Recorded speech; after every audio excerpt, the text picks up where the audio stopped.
Alright, in this video we're going to solve equations by factoring just like the last video, except now we're going to use some special patterns.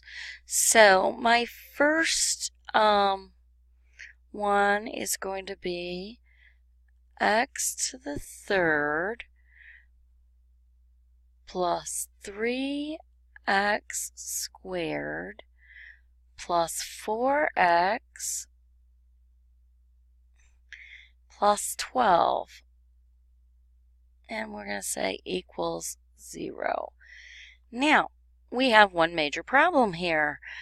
There are no common factors with all of these terms. I can't just factor something out. So, and you notice there are 4 terms. So what I'm going to do is called factor by grouping. I am going to draw a line here. I'm going to factor, I'm just grouping the first 2 terms and the last 2 terms. Okay, so I'm going to find the greatest common factor of these 2 terms.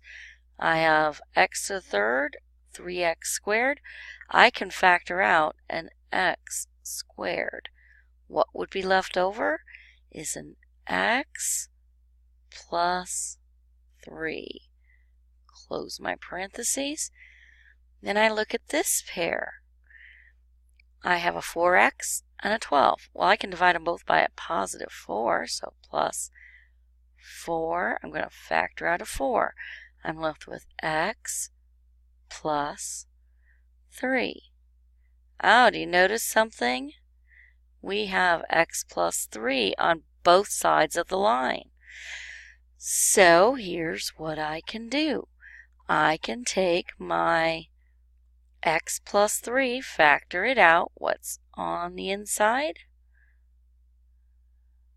See, I'm factoring this out, x plus 3 out from all of this. And what's left over is x squared plus 4. Okay, set each factor equal to 0 and solve for x. So I have x plus 3 equals 0 and x squared plus 4 equals 0. I subtract 3 from each side. I get x equals negative 3. So there's one answer. And then here I'm going to subtract 4 from each side because that's not factorable. And I have x squared equals negative 4. Well, next thing I have to do is I take the square root of each side. So square root and square root. Square root of x squared is x equals plus or minus. And you're like, wait a minute. How can we take the square root of negative 4? Well, we did have a section on complex and imaginary numbers. Square root of 4 is 2. Because see, this is the same as saying square root of 4 times negative 1. And the square root of 4 is 2. Square root of negative 1 is I. So positive 2i and negative 2i are my other 2 answers.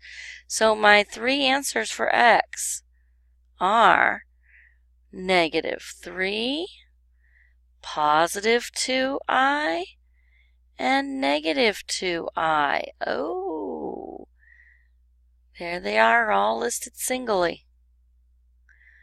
Awesome.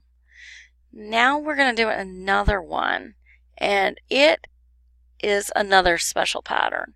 Let me change colors here. Okay. I have x cubed plus 64 equals 0. Now, at first thought, you might say, oh, do just like what we did with the last one.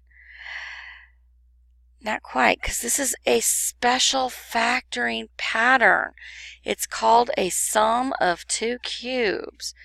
Okay, so when I factor this, I'm going to factor the left side because it is factorable. Okay, so with my sum of two cubes, it factors into this. How do I know? Perfect cube.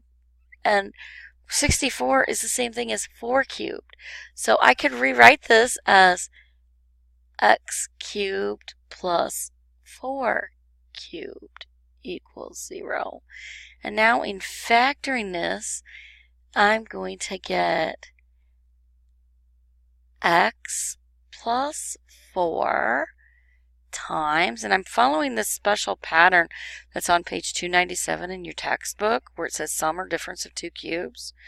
Okay, and then I get x squared minus, and I take 4 times x, I get 4x.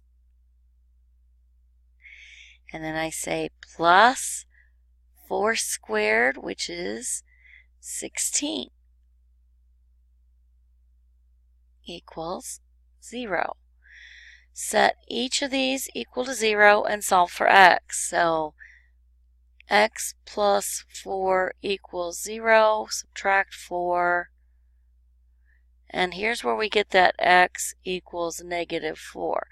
Now, this is the easy part. This one here, this is not factorable. Oh, what can we do and what could we use? Well, how about the quadratic formula? So, our value for A is 1, B is negative 4, and C is 16. So I'm going to say x equals negative of b, so negative of negative 4 is 4, plus or minus square root b squared, so negative 4 squared. I'm just going to write this out and then we'll clean it up. So negative 4 squared minus 4 times a, which is 1, times c, which is 16, all over 2 times a, which is 1. So x equals 4 plus or minus square root. We have 16 minus, and then I take 4 times 16, and I get 64. Okay, all over 2 times 1 is 2. So x equals 4 plus or minus 16 minus 64 gives me negative 48. Negative inside the radical. All over 2. Now, 48. Let's see. Can we think of a perfect square that goes into 48? How about 4?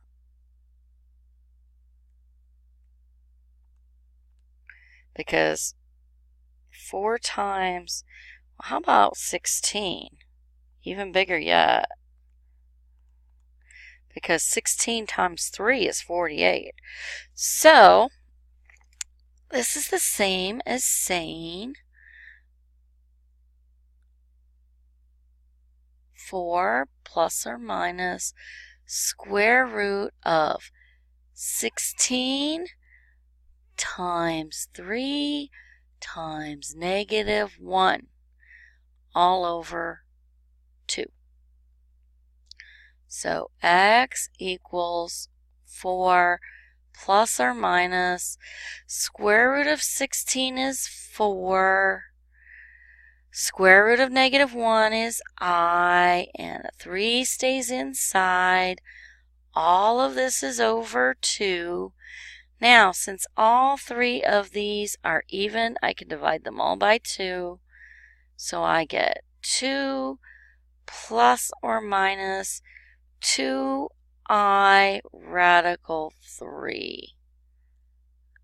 Oh, wow, huh?